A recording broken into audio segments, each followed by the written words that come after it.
Olá, chegamos hoje à última entrevista da série com os candidatos a governador do Rio Grande do Sul pela Associação dos Diários do Interior. Eu sou Pedro Garcia, ao meu lado está Ronaldo Falkenbach e o nosso convidado hoje é Tarso Genro, atual governador do Rio Grande do Sul e candidato à reeleição pela coligação Unidade Popular pelo Rio Grande, partidos PT, PTB, PCdoB, PTC, PROS, PPL e PR. Candidato, seja bem-vindo. Muito obrigado pela presença. Muito obrigado pela oportunidade. Bom, candidato, o que o senhor estabelece como sua meta, como sua prioridade, se eleito governador agora em outubro? 3 prioridades fundamentais, né? A primeira é continuar esse processo de reestruturação da dívida pública do Estado do Rio Grande do Sul, que eu pioneiramente conduzi, né? Ninguém tinha feito um avanço tão grande como nós fizemos nessa questão da dívida. Então nós temos que votar em novembro esse projeto, isso já está acordado, e depois continuar reestruturando a dívida. Porque não há saída para o Estado. Quer dizer, os candidatos podem chegar aqui e dizer o que quiser, mas se não for resolvido isso, tudo que eles né, estão dizendo se torna palavras ao vento. Então esta é a primeira questão. Segunda questão é continuar os nossos programas de combate às desigualdades sociais e regionais, particularmente valorização da agricultura familiar, estruturação do sistema cooperativo, sistema de microcrédito para alavancar a micro e pequena empresa, né, que em última análise compõe uma riqueza enorme da diversidade da nossa base produtiva, e valorizar o nosso grande agronegócio aqui, que tem uma importância muito grande para o Rio Grande do Sul, porque distribui renda, né, para as médias e pequenas cidades. E o terceiro grande movimento é continuar nesse movimento já feliz que nós já constituímos, de atração de investimento, né, de fora do país e de fora do Estado, né, que venham aqui, se acoplem à base produtiva regional e criem valor, agreguem valor, criem dinâmica econômica, criem empregos e assim por diante. Eu estive há pouco, por exemplo, na Rio Grande do Sul, São Lóis, apenas para dar um exemplo, o maior investimento privado da história do Brasil. Isso é mérito, claro, da nossa capacidade empreendedora aqui dos gaúchos para se conectar com um investimento como esse. Agora, isso é mérito do nosso governo, nós trouxemos essa empresa. Esse mesmo governo que é acusado pela direita de ter mandado embora a Ford, que não é verdadeiro, que a Ford saiu daqui porque houve uma conspiração do Fernando Henrique, né, com o Antônio Carlos Magalhães, para causar constrangimento para o governo do Olívio, né? Esse mesmo governo, essa mesma coalizão política, trouxe o maior investimento privado da história do Estado, que vai se acoplar, né, ao desenvolvimento da metade sul. E há quanto tempo vocês não ouvem dizer que a metade sul é problema? Faz um ano e meio para cá, em função do trabalho que nós desenvolvemos na metade sul.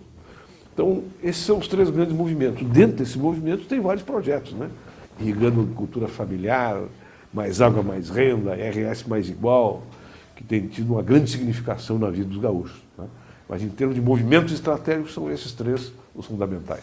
Nós vamos, no decorrer da entrevista, aprofundar esses 3 movimentos, candidato. Mas antes disso, eu gostaria de fazer uma outra questão para o senhor. Porque se o senhor for reeleito agora em outubro, será o primeiro governador do Rio Grande do Sul eleito após um momento histórico para o Estado e para o país, que foram as manifestações de 2013. E naquele momento ficou expressa nas ruas, pela população, uma insatisfação muito grande com a política, com o poder público, com o que está instituído atualmente no Brasil. De que forma o seu governo, o seu segundo governo, vai responder a esse anseio das ruas?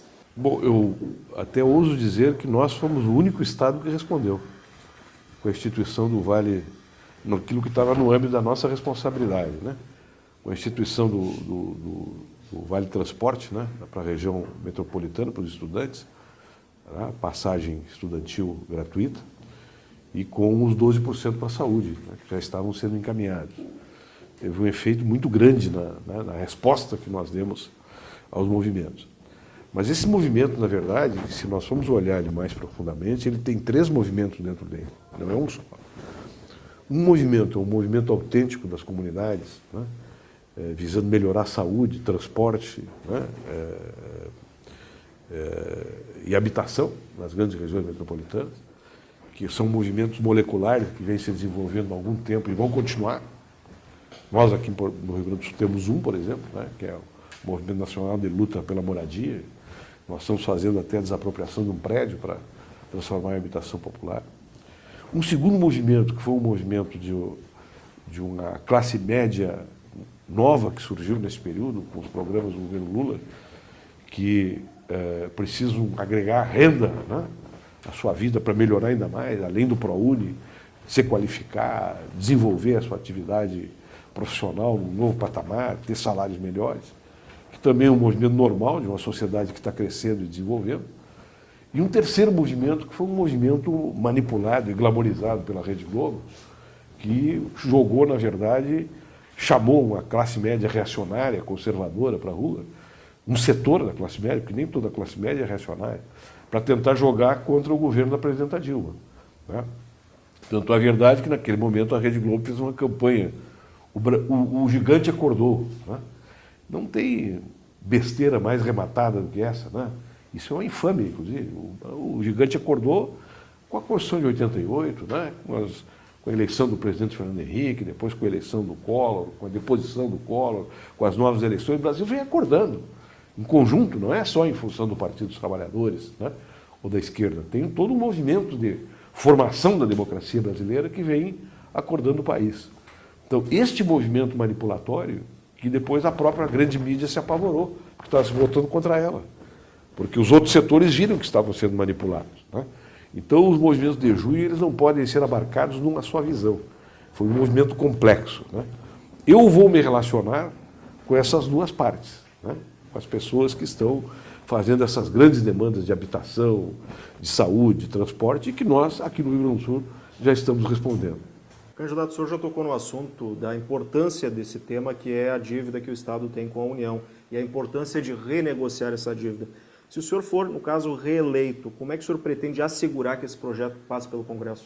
Bom, o projeto, na verdade, ele já passou por todas as etapas do Congresso. Foi aprovado nas comissões da Câmara, no Senado, no Pleno da Câmara Federal, e ele foi agora para o Pleno do Senado, plenário do Senado, para ter a última votação. Por que ele não foi votado até agora?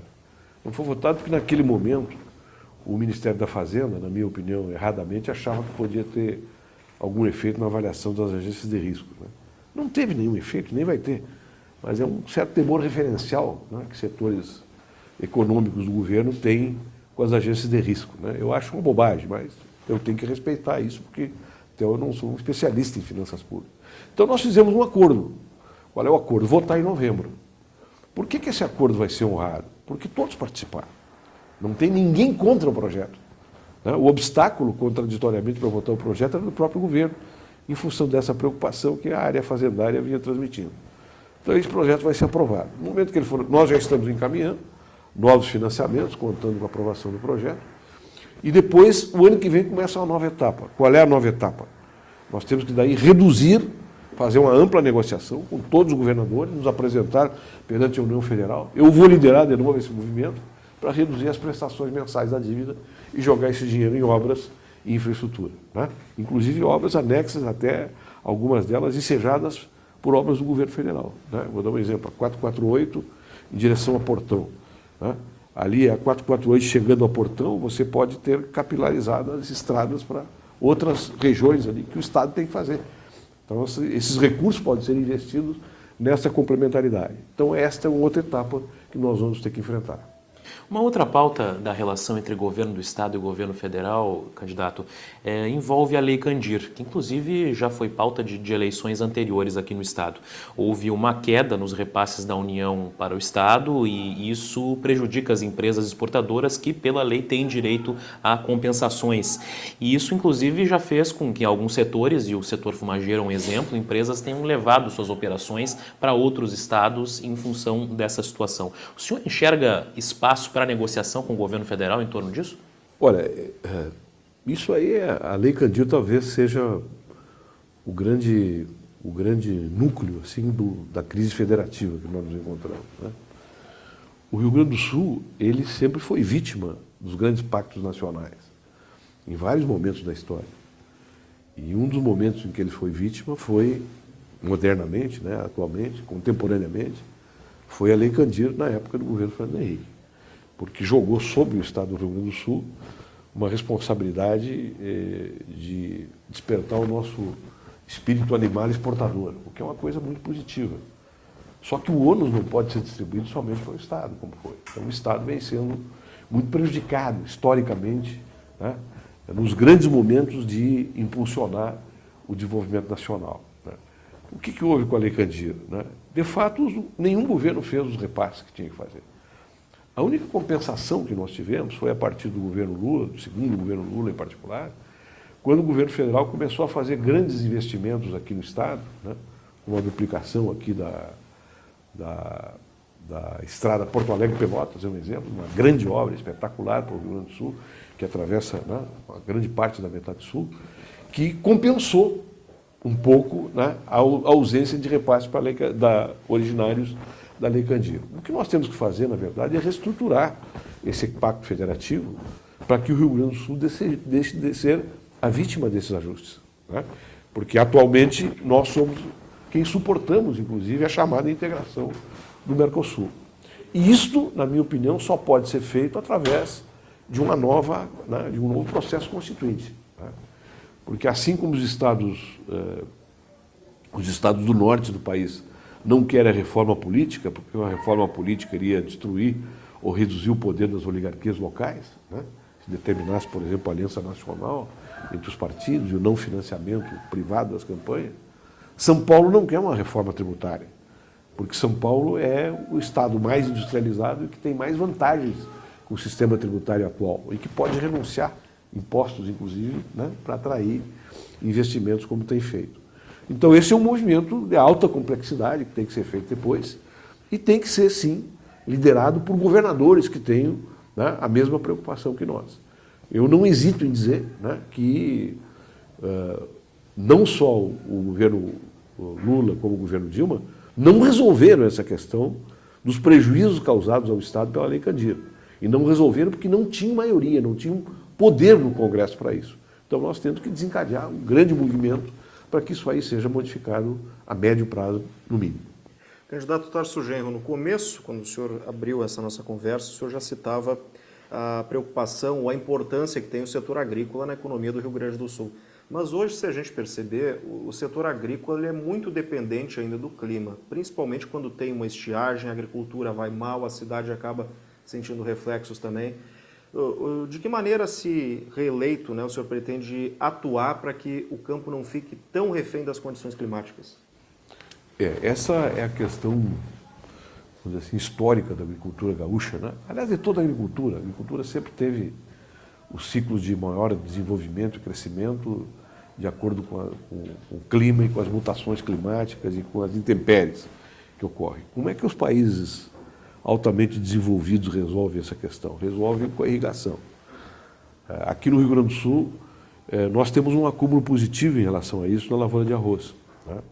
Que foi, a partir da década de 60 principalmente, grandes investimentos foram feitos, né, em barragens aqui no estado, financiadas pelo Banco do Brasil ou não financiadas, feitas pelos próprios arrozeiros, e nós conseguimos ter uma produção de arroz relativamente estável, em função da irrigação por gravidade. Nós começamos no nosso governo um novo programa, que é o programa Mais Água, Mais Renda, e também o Irrigando a Agricultura Familiar. Para que você tenha uma ideia, nós nesses 3 anos e meio de governo, com aproximadamente 3 mil projetos, nós já fizemos irrigação por aspersão, mais ou menos no mesmo volume de toda a história do Estado. Para você ver o déficit que nós tínhamos de irrigação. Então, a grande questão que diz respeito à estabilidade da produção agrícola está vinculada, evidentemente, a novas tecnologias, né? Como essa experiência que você tem no METOC, que é extraordinariamente positiva, com a agricultura de precisão, e também com a irrigação, né? E essas duas questões elas estão encaminhadas. Agora, para nós chegarmos, né, a quadruplicar a área irrigada, né, isso ainda leva um tempo, mas os recursos estão disponíveis, o projeto existe e, aliás, é um projeto bancado com subsídios do Tesouro do Estado, coisa que ninguém tinha tido coragem de fazer até então. Agora, um outro desafio, candidato, é a garantia da permanência do jovem no campo, né? Porque hoje é um fenômeno que é o envelhecimento da população do campo e muitos jovens estão trocando o campo pela cidade em busca de novas oportunidades e há uma preocupação, inclusive, com a subsistência a longo prazo da agricultura. De que forma o governo pode atuar para, enfim, evitar problemas em médio e longo prazo nesse sentido? Bueno, a história do desenvolvimento capitalista, se ela tiver uma mensuração objetiva que pode ser verificada em todos os países do mundo, é também a história da redução da população no campo, né? Desde o início das grandes reformas econômicas e financeiras que produziram aí o desenvolvimento capitalista. Só que esta transferência da população rural para o campo, da rural para a cidade, ela chega a um determinado nível que ela é prejudicial, né? Se eu não me engano, a França deve ter hoje em torno de 20% ainda da população vinculada à agricultura. Os Estados Unidos abaixaram para menos de 5%. São os países capitalistas mais desenvolvidos. Que aí tem uma aplicação de novas tecnologias e de níveis de produtividade que dispensam, né, a mão de obra. Eu acho que aqui no Rio Grande do Sul nós temos condições de compor essas coisas de maneira adequada.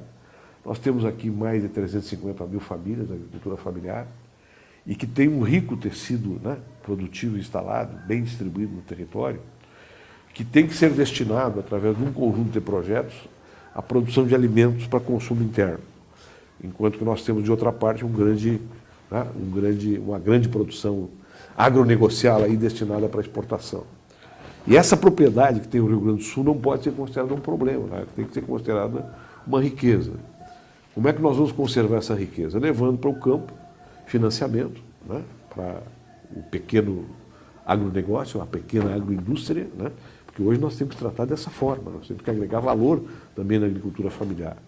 Levar a banda larga, escolas técnicas para o campo, enlaçar os jovens, porque os jovens hoje, eles inclusive já têm uma crítica dessa transferência, né, para a cidade, porque abandonam a propriedade dos pais e ela fica desertificada em termos produtivos, se transforma em chácara de lazer, e fortalecer o sistema cooperativo, né, que o nosso governo foi colocado dentro do Fundopem. Ele não tinha acessibilidade do Fundopem.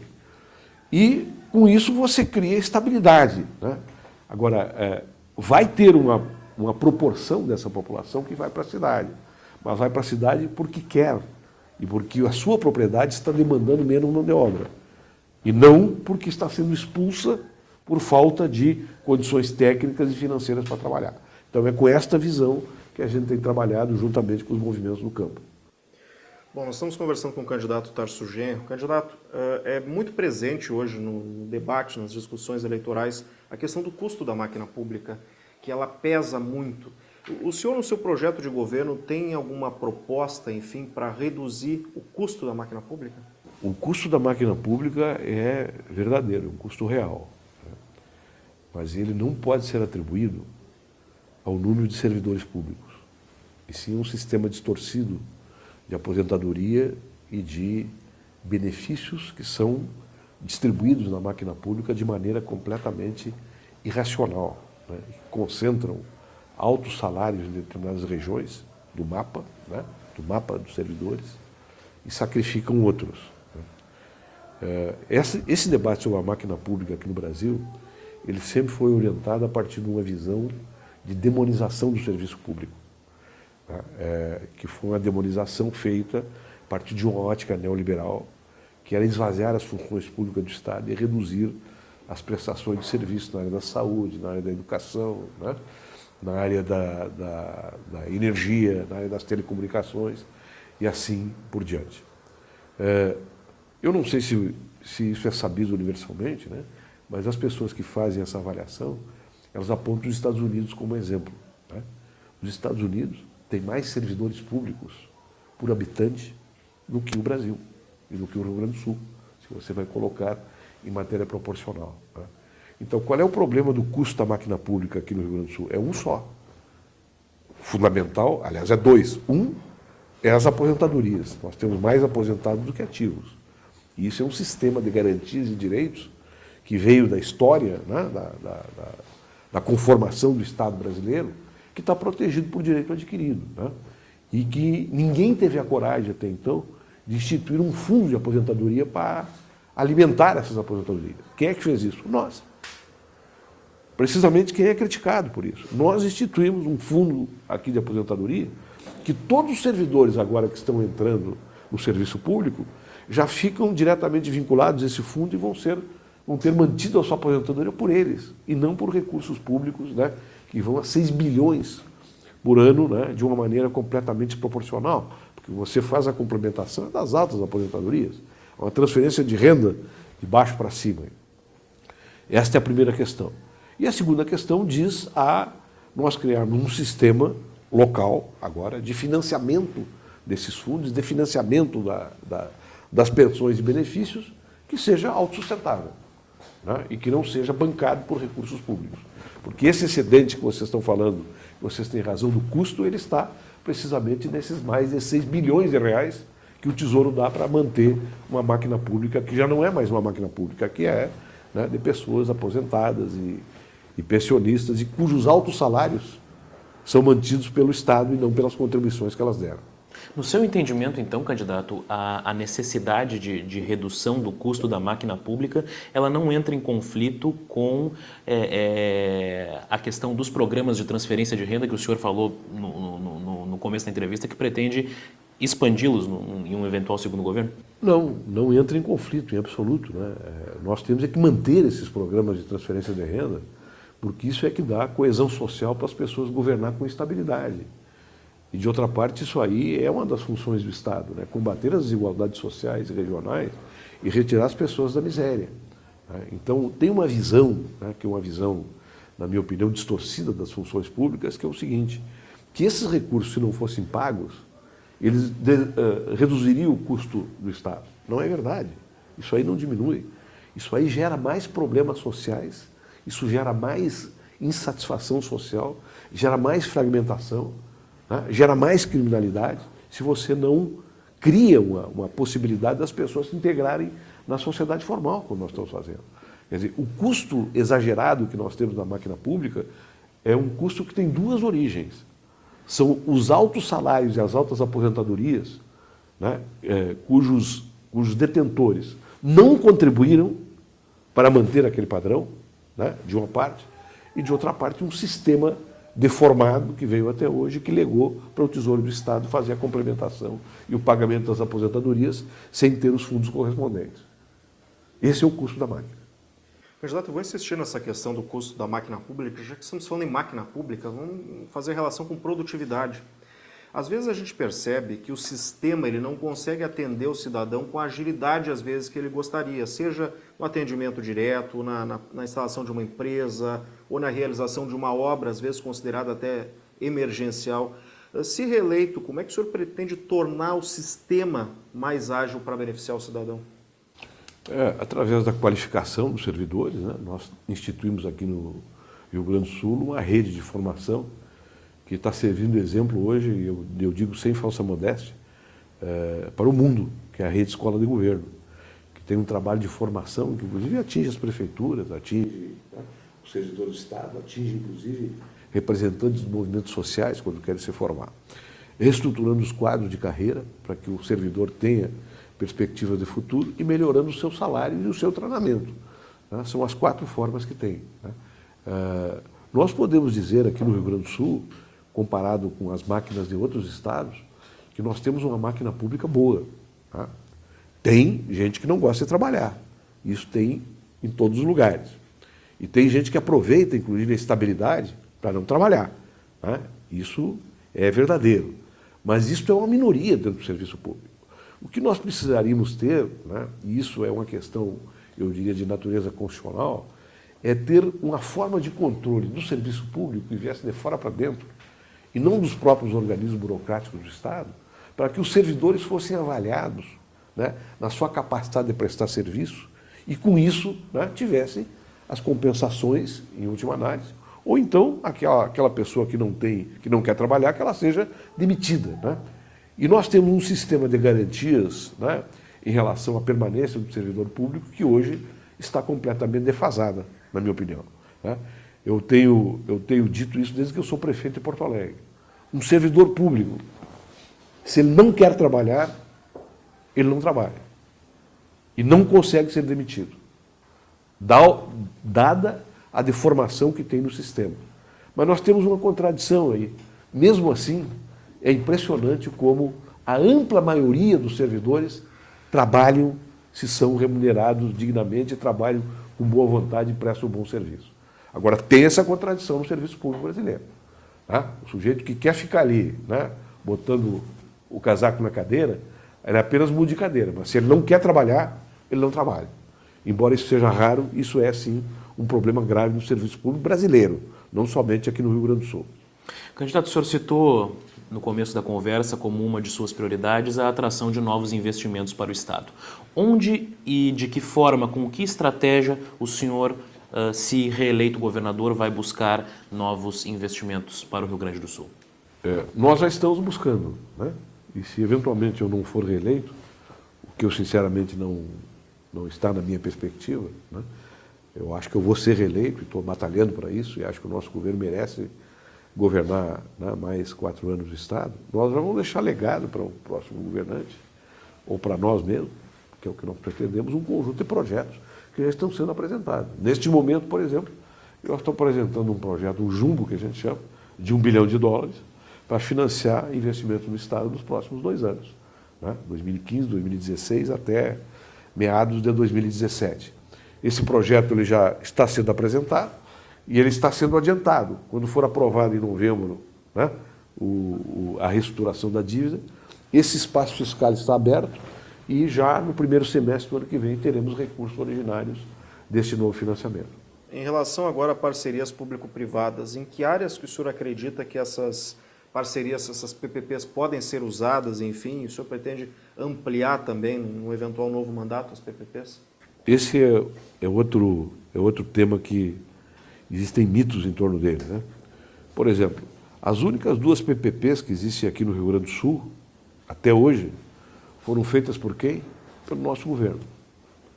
O Hospital da Restinga, né? A PPP Estado, União, Município e Iniciativa Privada, que o Hospital Moinhos de Vento, uma PPP. Nós estamos falando de PPP, o regime de colaboração público-privada, né? Não um modelo específico. O segundo, o Porto, né? Que nós chegamos no governo, estava todo atrapalhado, todo mal feito, sem licença do governo federal.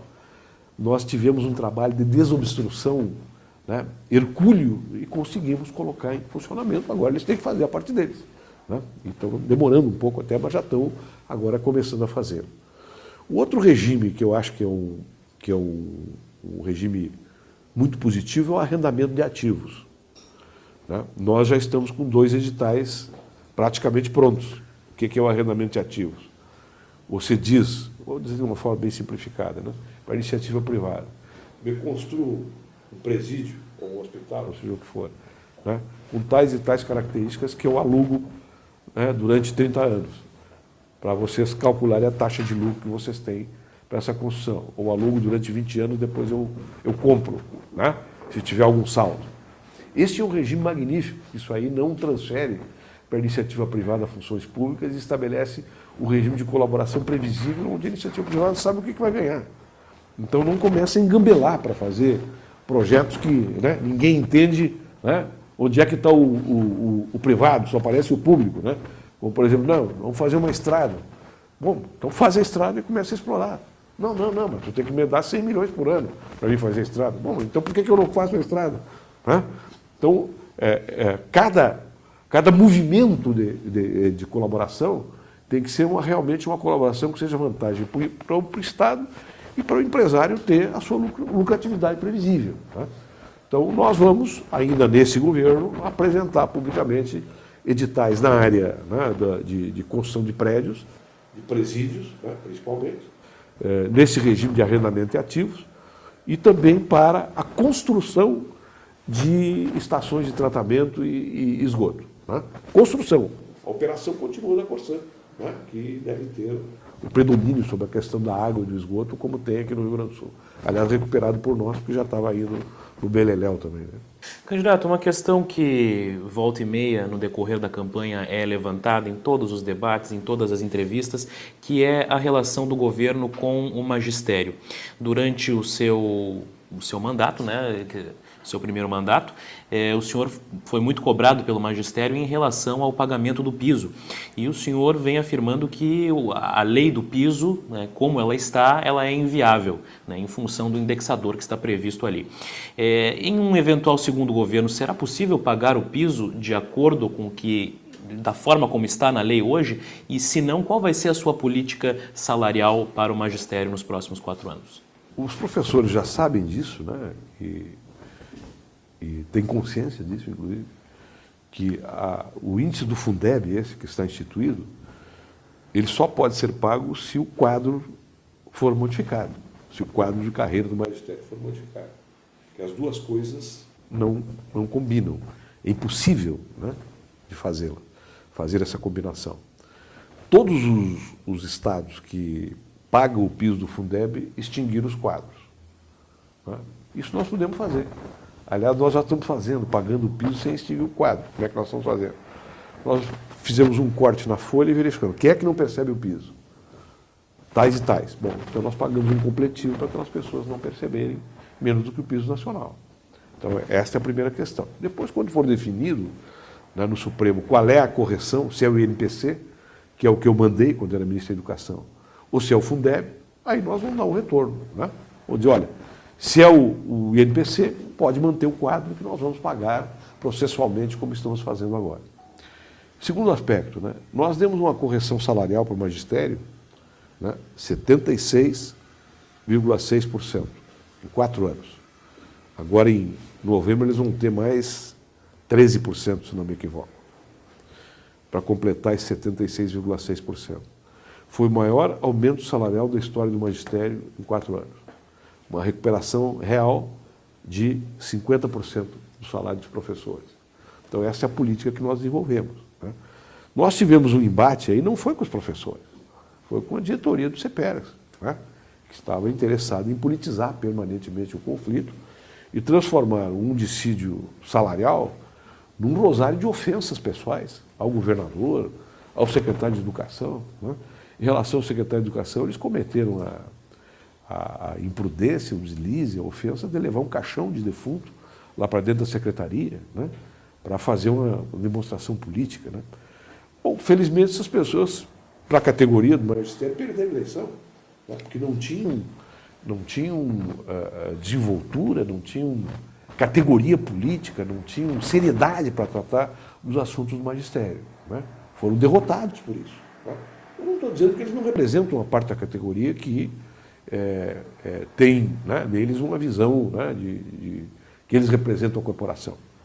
Mas isso é outra coisa. O magistério, no seu conjunto, está muito satisfeito com o trabalho que nós fizemos de recuperação do seu salário. E isso vai refletir, sim, no juízo que eles vão ter agora em relação às eleições. Né? Nenhum dos nossos adversários, né, está dizendo que vão dar um aumento superior a nós. Pelo contrário, há alguns que dizem o seguinte: eu não sei como é, se eu ganhar, não sei como é que eu vou poder pagar. Eu digo, pode deixar que a gente paga.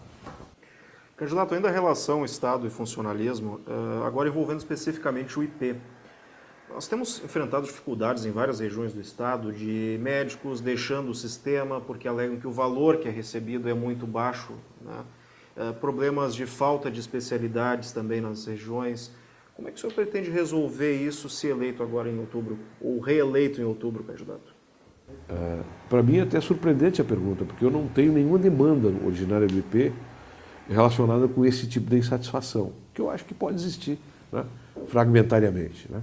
O IP ele tem sofrido uma série de modificações altamente positivas, inclusive nós revisamos até os valores que eram pagos, mas realmente tem, né, determinadas regiões, isso não é só no IP, que tem carência de médicos e que foram cobertas agora pelo Sistema Único de Saúde através dos mais médicos, particularmente aí na atenção básica. Né?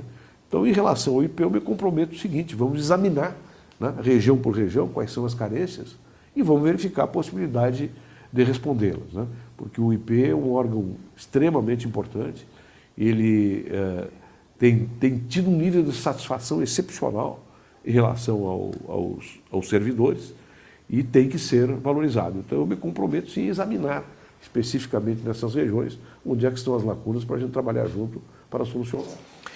Candidato, vamos falar de estradas. No ano passado, o Estado assumiu a responsabilidade pela parcela da malha rodoviária que desde os anos 90 estava concedida para a iniciativa privada.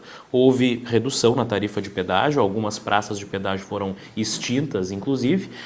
Em algumas regiões há ainda queixas quanto ao atendimento que vem sendo prestado pela EGR, sobretudo quanto à conservação da pavimentação. Eu lhe pergunto, se o senhor for reeleito, a EGR terá condições de fazer um atendimento de qualidade e irá assegurar com que a população esteja satisfeita com a qualidade das estradas do Estado? Olha, eu acho que as insatisfações que têm ocorrido com a conservação em particular, a maior parte delas vem das estradas sob jurisdição do DAER, né? A EGR já está alcançando um nível de satisfação, eu diria, superior, inclusive, ao que era prestado pelas concessionárias. E tem feito um volume de investimentos, duplicação, né, capeamento, reconstrução de estradas, operações tapa-buracos, razoáveis, né? Eu diria até já satisfatórios. O problema que está ocorrendo na EGR, em particular, é que aumentou a circulação nessas estradas, porque nós barateamos o pedágio, e tem algumas cancelas que o pessoal está demorando muito para atravessar, né? Eu já dei uma orientação para o presidente da EGR, né? Quando isso aí ocorrer, tem que ter um tempo determinado para que as pessoas permaneçam ali, 20 minutos, 15 minutos, sei lá, um tempo razoável, né? E se não pode acolher a passagem, que tome outra providência, deixe passar pelo lado, dá um vale para eles pagarem, né, no estabelecimento bancário. Mas não pode ocorrer uma retenção, né, de mais de 15, 20 minutos das pessoas nas cancelas da EGR. Essa é a determinação que eu dei. O governo anterior e o governo pré-anterior, eles não fizeram cremas, eles não fizeram aqueles planos de conservação e restauro das estradas, financiados por recursos internacionais, e nós recebemos as estradas num grau de deterioração já bastante adiantado. Qual é a consequência? Com a vinda das chuvas, nós tivemos reflexos muito negativos. O que nós estamos fazendo em relação a isso? Estamos fazendo 3 programas bem definidos. Um, operação tapa-buraco emergencial. Segundo, estamos começando a aplicar os recursos do CREMA, que começamos pela Serra, né? Brevemente teremos outras, ainda durante o mês de agosto, o começo de restauro em outras regiões. E terceiro, fazendo recuperações, né, pontuais com o DAER, não só tapa-buraco, mas recuperações pontuais que o DAER tem os contratos de cobertura, né, cobertura contratual para fazer nas regiões. Mas realmente nessa questão das estradas, né, tem um déficit aqui no Estado que tem que ser melhorado. A nossa intenção, né, é que esses 2 grandes cremas que nós estamos contratando vai dar um salto extraordinário na melhoria da conservação das estradas e da trafegabilidade dessas rodovias estaduais. A EGR está dando certo, né? Ela diminuiu o preço dos pedágios, ela já está prestando um serviço melhor do que as concessionárias e está sendo, inclusive, muito bem acolhida pela população. O que ela tem que corrigir aí é a demora em 2 polos de pedágio que está havendo para a passagem das pessoas em determinados momentos de pique. Candidato Tarso Genro, um outro assunto importante também que as prefeituras têm levantado muito, que é a questão da saúde e do empenho de recursos para manter o setor. Nós temos exemplos hoje no Estado de municípios que gastam 25% até perto de 30% dos orçamentos municipais para o custeio da saúde. O Estado, a partir desse ano, está anunciando que vai conseguir atingir o limite mínimo de recursos, né, na ordem de 12%, né, exigidos pela legislação. Como fazer, ou como o Estado pretende aumentar a participação nesses recursos da saúde para que os municípios consigam ter mais dinheiro para investimento, candidato? Hoje nós já temos uma situação diferente na área da saúde, né? Nós já estamos repassando, não só para os hospitais filantrópicos, né, 4 vezes mais do que o governo que nos precedeu, e refinanciando também os hospitais filantrópicos que estavam à beira da falência. Estamos chegando aos 12%, mais de 12%, inclusive, contando o IP, obviamente, para o repasse para as prefeituras, que estão reformando hospitais. Aumentamos em mais de 20% os grupos de saúde da família, de atendimento, né, de atendimento à saúde básica, e estamos também ressarcindo as prefeituras de gastos que eles faziam, que agora eles podem colocar em determinados projetos mais típicos das prefeituras, porque eles estavam cobrindo aquilo que deveria ser custo do Estado. Nós pegamos a área da saúde com 5,7% e vamos deixar com mais de 12%. Há um problema atualmente, é que tem determinadas prefeituras que não estão conseguindo, inclusive, manejar os recursos e investi-los com a rapidez que é necessária. Mas isso é uma questão, vamos dizer assim, uma transição que as prefeituras têm que fazer, porque eles não tinham esses recursos que eram alcançados pelo Estado. O grande problema da saúde pública daqui para diante, na minha opinião, vai ser aumentar os recursos originais da União, tá? Que realmente não cobrem aquilo que a União deveria abranger. Nós já chegamos no nosso limite, os prefeitos também, nós temos um grande nível de satisfação das prefeituras conosco em relação aos recursos para a saúde pública, e agora nós temos que partir para outra etapa, e isso diz respeito particularmente aos hospitais federais. Em relação aos hospitais, candidato, porque hoje nós temos aí em várias regiões do estado hospitais que estão afogados com dificuldades de atender a demanda dos municípios. Que tipo de investimento deve ser priorizado pelo estado para resolver, para melhorar a situação do atendimento à população?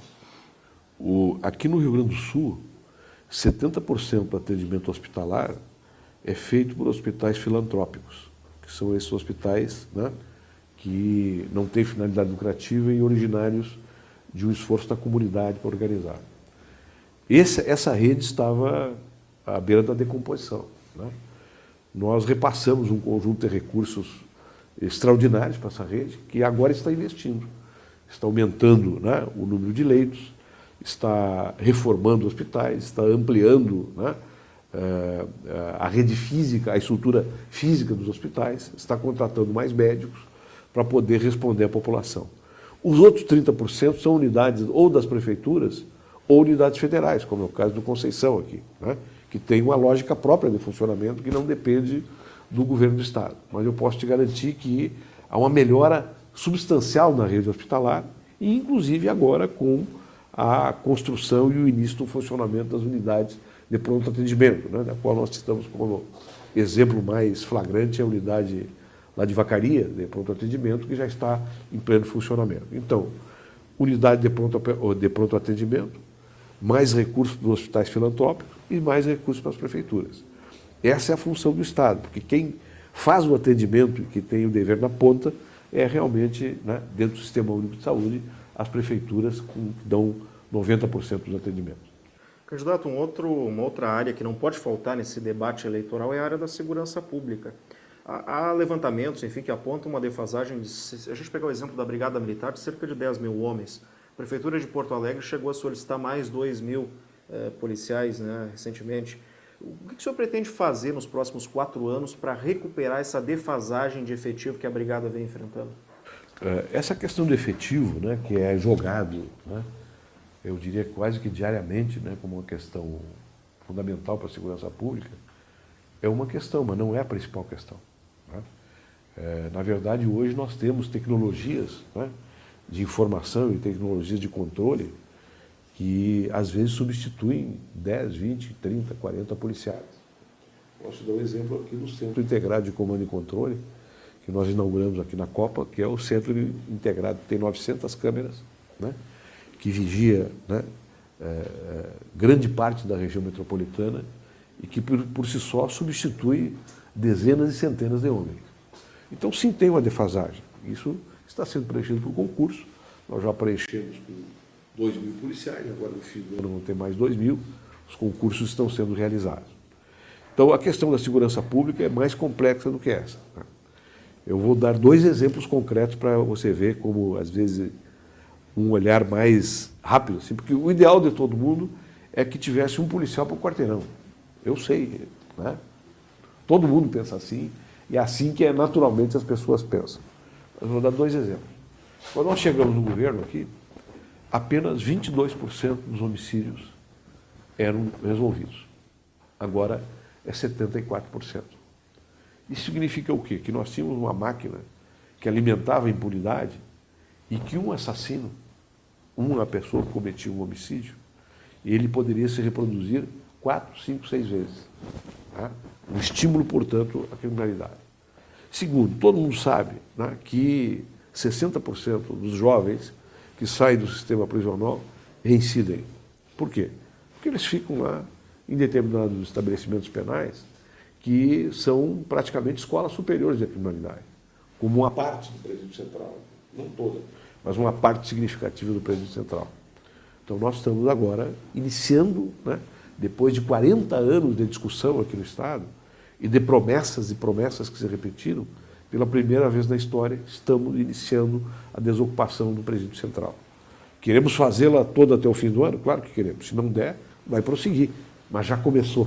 Né? Isso é uma mudança extraordinária. Todo mundo sabe que casas prisionais desse tipo são estímulos à criminalidade. De outra parte, por exemplo, nós instituímos aqui no Rio Grande do Sul a chamada Patrulha Maria da Penha, que diminuiu em 60% o feminicídio aqui no Estado, né? Porque são patrulhas especializadas para interferir, né, numa relação familiar deteriorada, para coibir, né, a violência doméstica, parte dela redunda em homicídio. Então é um conjunto de ações, na verdade, em profundidade, que pode melhorar a segurança pública, né? E que tem, evidentemente, relação com o número de policiais, mas não é só o número de policiais, né, que vai melhorar essa situação. Aliás, só aumentar a polícia não adianta nada. Esse é apenas um dos elementos. Em relação aos presídios, que o senhor mesmo citou, candidato, o senhor falou da desocupação do presídio central, que já começou, mas nós temos em várias outras regiões do estado cadeias que também estão superlotadas, com sérios problemas de infraestrutura. Em relação ao restante do estado, de que forma o seu governo vai combater esse problema? Vai seguir construindo novos presídios em outras regiões? O que o senhor pensa em relação a isso? Realmente nós temos que continuar construindo casas prisionais, reformando, melhorando as casas prisionais, obtendo recursos do governo federal para a construção de casas e exigir do governo federal que no próximo período tenha um programa de construção, né? Juntamente com as prefeituras, porque às vezes as pessoas querem resolver a questão do presídio, mas não querem ter seu presídio na cidade, né? Nós, nesse momento, estamos construindo 3 presídios em Canoas, para que você tenha uma ideia. A partir de uma profunda negociação feita com o prefeito Jário Jorge, que fez de maneira muito competente, com um conjunto de compensações para a região, né, que normalmente não gosta de ter casa prisional por perto. Eu enfrentei esse problema como ministro da Justiça para construir presídios de alta segurança, né? Vários presídios foram iniciados e terminados naquela oportunidade, em função de um regime de colaboração direta que estabeleceu com os prefeitos. Então nós temos que continuar nesse caminho, né? Porque a própria redução da criminalidade passa por extinguir os presídios como fonte organizadora de novas etapas, né, de inclusão das pessoas no delito. Candidato, para a gente fechar, voltando a uma das perguntas lá do início, envolvendo ainda os protestos do ano passado, um dos temas dessa mobilização foi o custo do transporte público, né? Na sua visão, há alguma forma do Estado intervir para reduzir o custo do transporte? Que se a gente pegar as tabelas nesses últimos anos, está aumentando até acima da inflação, e até manter os subsídios que já oferece até agora? O Estado já fez a sua parte, que é o vale estudantil, né, o transporte gratuito para os estudantes da região metropolitana. Essa questão do transporte coletivo no Brasil hoje, ela só terá solução se o próximo governo federal instituir um fundo nacional, né, de refinanciamento, reestruturação do transporte coletivo nas grandes regiões metropolitanas, que vai ser o grande conflito social e político do próximo período. Tá? Isto não adianta medidas paliativas. Tá? Tem que construir metrô? Tem sim. Tá? Tem que criar fontes alternativas de financiamento nas cidades? Tem que criar também. Tá? Agora, tem que hoje abordar em todas as regiões metropolitanas de maneira uniforme uma questão que se chama subsídio do transporte popular. Isso tem que ser feito de maneira ordenada nacionalmente. Candidato, antes de nós encerrarmos a nossa entrevista, nós temos algumas perguntas enviadas por veículos associados à ADI, tratando de algumas demandas regionais. Começando pela região centro-oriental, uma pergunta do Jornal do Povo de Cachoeira do Sul. Ele pergunta qual sua proposta de desenvolvimento para as cadeias produtivas de arroz e soja no Rio Grande do Sul e que tipo de investimento será necessário o Estado participar. São duas culturas fundamentais do Rio Grande do Sul, né? Por exemplo, o nosso governo desenvolveu uma série de trabalhos, juntamente com os arrozeiros do Rio Grande do Sul, para melhorar a produtividade e utilizar as terras orizícolas do Estado para plantio do arroz, para plantio da soja na várzea. Isso é uma grande modificação que já está ocorrendo no Estado. De outra parte, nós fizemos um acordo regulatório, né, com os arrozeiros aqui no Estado, para não expandir a área plantada de maneira desnecessária e dar maior produtividade. E o Estado entrando aí com novas tecnologias, com informação, com financiamento que vem, né, do Banco do Estado do Rio Grande do Sul e vem também dos organismos federais. Então são dois setores que estão muito bem atendidos, né? A soja aqui no Estado e o arroz, né, são hoje culturas que são a base do nosso grande agronegócio aqui no Rio Grande. Candidato, também do Jornal do Povo tem uma outra pergunta que é setorizada, mas interessa a todo o Rio Grande do Sul. A questão da importância da navegação fluvial. Como é que desenvolver esse sistema hoje no Rio Grande do Sul, que é tão bem servido de rios? Nós estamos negociando com o governo federal nesse momento recursos e projetos específicos para a nossa hidrovia do Mercosul, né? E estamos encaminhando concretamente, né, a questão do Porto Estrela para passar para a nossa jurisdição e a estruturação, né, do Porto de Cachoeira do Sul, que são dois portos importantes nessa nova concepção de transporte fluvial aqui no Estado. Candidato, uma pergunta enviada pela região Nordeste, jornal Folha de Caxias, diz que a Serra Gaúcha tem problemas de infraestrutura que prejudicam a logística da distribuição da produção agrícola e metal-mecânica. Ele pergunta, se eleito governador, a população da região pode contar com a duplicação e o pedagiamento da Rota do Sol entre Caxias do Sul e Lajeado Grande? Existe também a demanda da duplicação da RS 122 entre Caxias e São Vendelino. E, por fim, como o senhor pretende tratar a construção do aeroporto regional de Vila Oliva? Bom, o Porto de Vila Oliva, nós já tomamos uma decisão, isso aí está sendo encaminhado, com a grande resposta que o meu governo deu para Caxias, desde o começo, em primeiro lugar, né, apontando o local de Vila Oliva para o aeroporto, segundo, já trabalhando com o governo federal a apresentação, né, do termo de referência para o tipo de gestão que terá esse aeroporto, né. Provavelmente será uma parceria público-privada.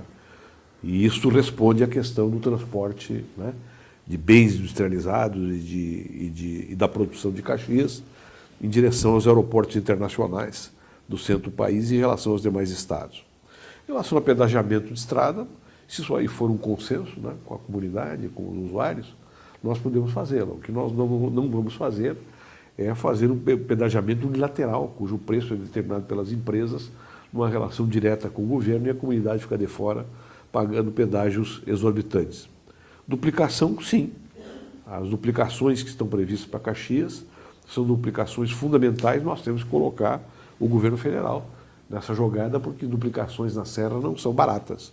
Então não se pode criar uma ilusão, né, de não, vou fazer imediatamente. Não, nós achamos que devem ser feitas, mas é uma negociação com o governo federal, mesmo que sejam estradas estaduais, né?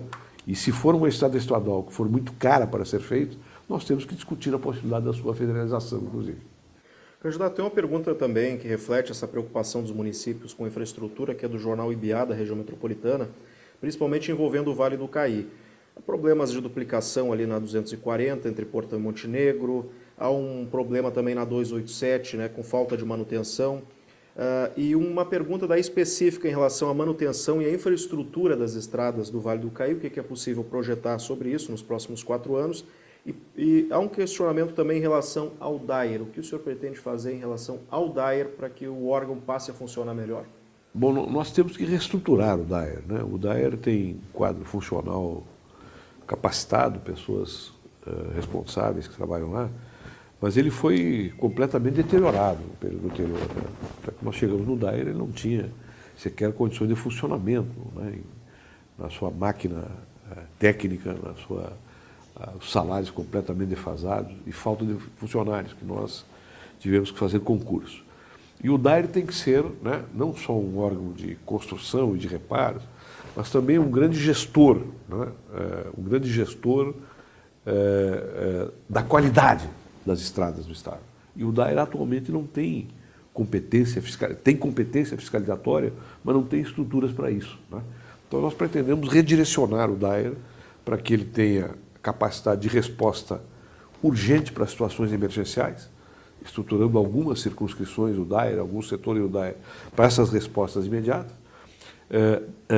dar condições técnicas para que ele seja um fiscalizador preventivo, inclusive, para que as estradas não, vamos dizer assim, não cheguem a um grau de deterioração como chegaram e que nós recebemos, e ocorra isso que está ocorrendo agora, que na primeira chuva, né, grave já enche de buraco, e que ele tenha condições técnicas de fazer as encomendas às empresas privadas para fazer as estradas. A metade dos contratos, mais ou menos, que a gente tem com as empresas privadas, com as licitações, obtidas com as licitações, elas não são feitas. Ou as empresas desistem, ou não têm competência técnica, ou não têm condições de realizar, ou pegaram aquele contrato para negociar com a terceira empresa. Então é necessário que você faça justiça ao DAER também, que tem um grande problema, um sério problema, em empresas construtoras que prestam serviço para o Estado e que não cumprem os seus contratos, gerando no Estado, inclusive, determinadas situações até de constrangimento. Candidato, uma pergunta da região noroeste, jornal O Nacional, diz que Passo Fundo é polo de uma importante região em que a logística é fundamental para o desenvolvimento. Para melhorar o sistema rodoviário, existem 2 projetos de duplicação, o da IRS 324 entre Passo Fundo e Casca e o da IRS 135 entre Passo Fundo e Erechim. Ambos, segundo a pergunta, parados no governo do Estado. Qual a promessa ou proposta do candidato para viabilizar a duplicação destas 2 importantes rodovias? É fazê-las, né? Mas para fazê-las tem que ter recursos e tem que ter projeto. Nós temos um programa de construção de ligações municipais. Nós fizemos no atual governo, vamos estar pronto até o fim do ano, em torno de 70 ligações municipais, entre prontas e em construção. Vai faltar ainda 34, né, que nós já devemos ter as estações feitas e os projetos prontos para levar para o próximo período. Nós temos um programa de duplicações, algumas delas estão sendo feitas, outras estão na ordem, né, de preferência para o financiamento, e essas estradas aqui, sim, é necessário essa duplicação. Mas nós temos que ter a responsabilidade de dizer que vai ter que ter recursos para isso, né? Eu quero lembrar, né, que as mesmas pessoas que às vezes criticam as obras, a demora das obras, ou criticam a falta de recursos para um determinado setor, são as mesmas que apontam criticamente o fato de nós termos pego os recursos dos depósitos judiciais para fazer investimentos aqui no Estado, na área da saúde, por exemplo. Ou são pessoas que criticam que nós estamos tomando investimentos dos órgãos internacionais para fazer infraestrutura. E isso, né, depende de um planejamento. Para a gente fechar, governador, pergunta encaminhada pelo Vale do Rio Pardo, do jornal Gazeta do Sul. A primeira delas sobre a questão da 287, já que o senhor falava em duplicação, né? Houve um início de um estudo para fazer o projeto de duplicação da rodovia, depois a EGR assumiu o trecho. O que é possível projetar em relação a essa demanda de duplicação da 287? Olha, eu não tenho os dados aqui em relação a isso, não tenho condições de responder. Nós temos, como eu disse, um programa de duplicações de estradas, de construção de novas estradas, de ligações municipais, mas especificamente em relação a esta questão eu não tenho dados técnicos aqui para responder nesse momento. Candidato, para terminarmos então, uma outra pergunta do Vale do Rio Pardo em relação à cadeia produtiva do tabaco. O senhor sabe da importância da fumicultura, que é a base econômica dos municípios que compõem a região do Vale do Rio Pardo. Mas existe uma preocupação muito grande, porque nos últimos anos, especialmente, vem surgindo uma série de restrições em nível de legislação, em nível de resoluções de agências reguladoras, que de fato impõem restrições à produção fumageira e gera uma preocupação no médio e no longo prazo com a subsistência dessa cadeia. Qual é o seu posicionamento, qual será o seu posicionamento enquanto governador em relação a isso? Diversificação produtiva, né? Nós temos que, ao mesmo tempo, reforçar e qualificar o plantio de fumo na região, que tem uma grande envergadura econômica, uma grande capacidade de agregar renda na região, e desenvolver, né, através de Emater, através até de um regime de colaboração com as empresas às quais interessa o plantio de fumo, a possibilidade dos agricultores diversificarem a sua produção. Quer dizer, terem como alternativa, sim, não somente a plantação de fumo, mas a produção de alimentos. Isso é que vai gerar um equilíbrio na relação entre o agricultor, né, e as empresas compradoras, né, nesse processo de integração, e vai também melhorar a renda dos agricultores.